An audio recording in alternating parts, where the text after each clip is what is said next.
Hello everyone, आप सभी का स्वागत है अपने इस नए वीडियो में। पिछले वीडियो में हम लोगों ने जो मुसलमान आक्रमणकर्ता थे जो हिंदुस्तान में आक्रमण करने आए उनके बारे में पढ़ा था।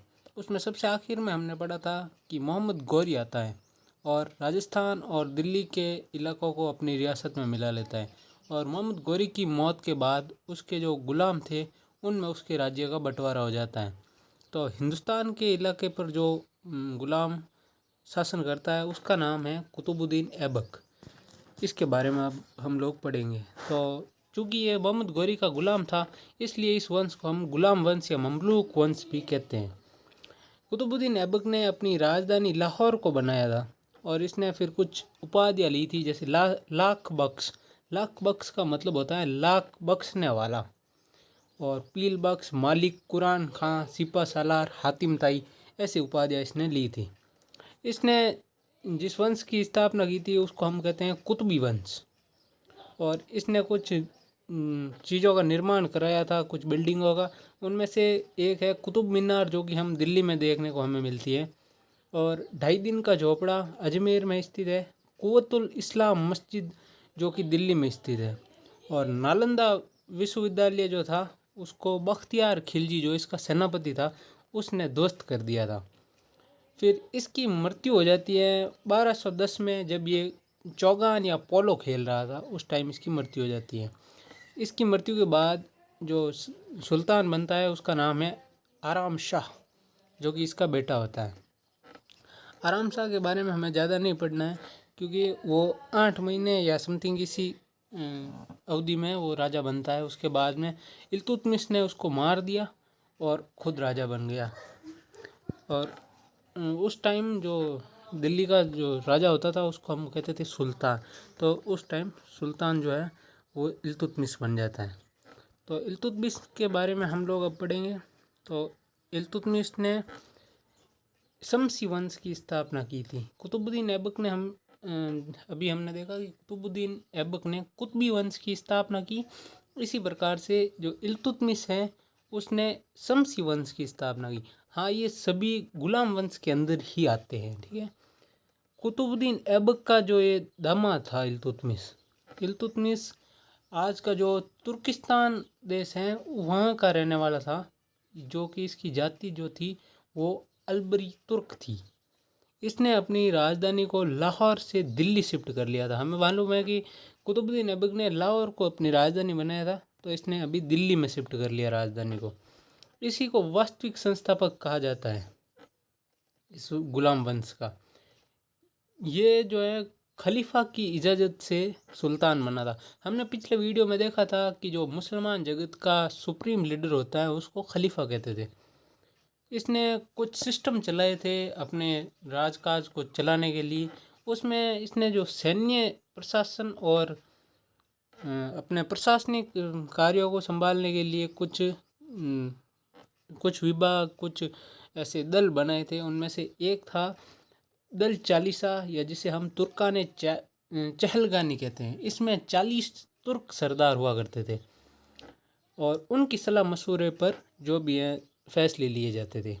और इसने एक इक्तेदारी सिस्टम चलाया था जिसमें कि एक ज़मीन का टुकड़ा है वो किसी एक इंसान को दे दिया जाता था और उसको वहाँ का इक्तेदार बना दिया जाता था और उस ज़मीन के टुकड़े को हम इक्ता कहते थे।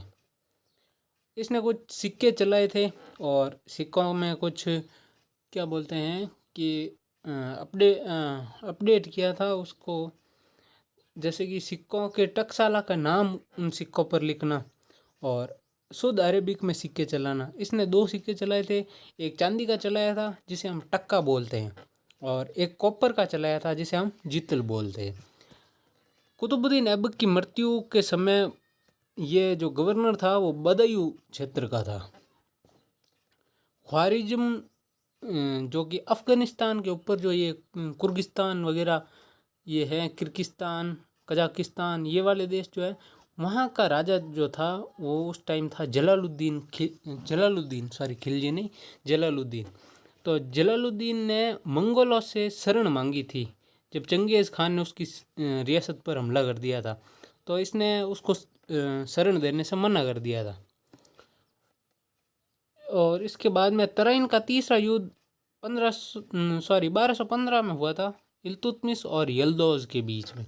इसने भी कुछ निर्माण कराया था, जैसे कि कुतुब मीनार को इसने पूरा करवाया था और हौज सुल्तानी का निर्माण कराया। इसकी मृत्यु हो गई थी 1236 में। ठीक है, अगला हम लोग जो पढ़ने वाले हैं सुल्तान, वो हैं रुकनुद्दीन फ़िरोज़।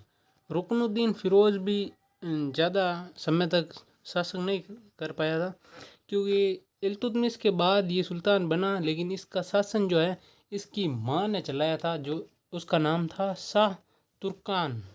शाह तुर्कान ने इसका जो भी राजपाट के जो कार्य थे उनको संभाला था। तो उस टाइम तुर्की जो अमीर थे उनको अच्छा नहीं लग रहा था, क्योंकि उनके कंट्रोल में ज़्यादा चीज़ें थी नहीं शाह तुर्कान के चलते। तो उन्होंने क्या किया, इसको हटा दिया तख्त से, और इसके बाद में रजिया सुल्तान को क्या बोलते हैं, सुल्तान के ओहदे पर बैठा दिया था। रजिया सुल्तान को इसलिए बैठाया कि रजिया सुल्तान अगर बैठ जाएगी तो हमारी ज़्यादा पहुंच हो जाएगी, ज़्यादा फैसलों में मुदाखलत हो जाएगी। फिर रजिया सुल्तान जब ये बनती हैं सुल्तान, तो ये सबसे पहले तो भारत की सबसे पहली महिला सुल्तान थी, जो चोगा और कुल्हा यानी ये टोपी पहनती थी। इसको बोलते हैं कुल्हा, और ये जो है लंबा कुर्ता होता था इसको बोलते थे चोगा। इसके टाइम में जो एक अमीर अखूर नामक एक पोस्ट होती थी, जिस पर जमालुद्दीन याकूत को इसने बिठा दिया। हमने देखा था कि इल्तुतमिश ने एक दल चालीसा या तुर्कान चहलगिनी बनाया था, उसमें तुर्क सरदार रहते थे, लेकिन ये जो जमालुद्दीन याकूत था ये तुर्क नहीं था, ये शायद अफ़गान था। तो तुर्क सरदार इसलिए रजिया सुल्तान से नाराज़ हो गए, और उन्होंने क्या किया कि गैर सामंत बनाने के लिए तुर्की जो अमीर थे वो विरोध करने लगे, तो इसके खिलाफ षड्यंत्र करने लगे। तभी अल्तूनिया जो भटिंडा का राजा था वो थोड़ी बगावत कर देता है, उसका विद्रोह दबाने के लिए रजिया सुल्तान वहाँ जाती है, लेकिन उससे कुछ संधि हो जाती है और फिर उसी से शादी कर लेती है। वापस दिल्ली लौटते समय कैथल के पास में कुछ लुटेरों ने इन पर हमला किया और अल्तूनिया और रजिया सुल्तान दोनों को मार दिया। इसके बाद में हम लोग देखते हैं छोटे छोटे राजा और आते हैं, जैसे मोइजुद्दीन बहराम शाह, इसको भी बंदी बनाकर मार दिया गया था। उसके बाद में आता है सुल्तान अलाउद्दीन मशहूद, इसको बलबन ने षड्यंत्र करके मार दिया था। बलबन ने इसको षड्यंत्र करके मारने के बाद नसीरुद्दीन महमूद को वो सुल्तान बनाया, और बलबन ने इसे राजा बनाया और उलूग खां की उपाधि ली। बलबन की बेटी से इसका निकाह हुआ था। ये एकदम सादा इंसान था, सादगी के साथ अपनी ज़िंदगी जीता था। तो ये टोपियाँ सील कर अपनी रोजी कमाता था, जो घर खर्च चलाना होता था वो टोपियाँ सील कर चलाता था। उसके बाद में इसको भी हटा देता है गयासुद्दीन बलबन, और ख़ुद बन जाता है सुल्तान गयासुद्दीन बलबन। इसका वास्तविक नाम था गयासुद्दीन बलबन। ये काफ़ी इम्पोर्टेंट राजा हो जाता है, इसको याद देखो, ध्यान से पढ़ लेना। ये बलबनी वंश की स्थापना करता है। इल्तुतमिश का ये गुलाम था। देखो, हमने देखा कि इसको गुलाम वंश कहते हैं। मोहम्मद गौरी का गुलाम था कुतुबुद्दीन ऐबक का दामाद जो था वो भी गुलाम था कुतुबुद्दीन ऐबक का। सॉरी, मैंने कुछ गलत बोल दिया। कुतुबुद्दीन ऐबक का जो गुलाम था वो था इल्तुतमिश, और इल्तुतमिश का जो गुलाम था वो था बलबन। तो अब बलबन यहाँ का सुल्तान बन गया। बलबन ने आते ही क्या किया, इल्तुतमिश ने जो प्रथा चलाई थी दल चालीसा की, उसका अंत किया, क्योंकि ये खुद दल चालीसा का एक टाइम में हिस्सा रह चुका था। तो इसको पता था कि कितनी पावर होती है उन सरदारों में, तो इसने उसको ख़त्म किया और खुद ने उपाधि ली जिल्ले इलाही, यानी कि ईश्वर की छाया की। इसने कुछ प्रथाओं की शुरुआत की, जिसमें सिजदा और पाबोस थी, जिसमें कि आपको सुल्तान के सामने झुक कर आना होता था। और दुश्मनों के खिलाफ इसने लोह और रक्त की नीति अपनाई, यानी कि जो जिस भाषा में समझे उसको समझाओ। और इसने दीवान अर्ज की स्थापना की। दीवान अर्ज जो था उसकी स्थापना गयासुद्दीन बलबन ने की, और सीरी नामक शहर बनाया। नवरोज़ नामक एक फ़ारसी त्यौहार होता है, उसकी शुरुआत की। ये साल की शुरुआत में मनाया जाता है, मतलब न्यू ईयर टाइप में। और अमीर खुसरो इसी के दरबारी थे। मंगोलों के आक्रमण से दिल्ली को इसने बचाया था। किसने? गयासुद्दीन बलबन ने। आगे हम देखते हैं कि इसके बाद और भी सुल्तान आते हैं जो कुछ टाइम के लिए रहते हैं, फिर उनको भी कोई सल्टा देता है। इसके बाद में जैसे आता है केकुबात। उसके बाद में सबसे जो लास्ट में आता है वो शमसुद्दीन कैमुर्श होता है, वो अंतिम सुल्तान होता है गुलाम वंश का। इस प्रकार हमने देखा कि गुलाम वंश यहाँ पर ख़त्म हो जाता है और इसके बाद में खिलजी वंश की स्थापना होती है। तो खिलजी वंश हम लोग अगले लेक्चर में पढ़ेंगे। तो बहुत बहुत शुक्रिया आपका ये लेक्चर देखने के लिए।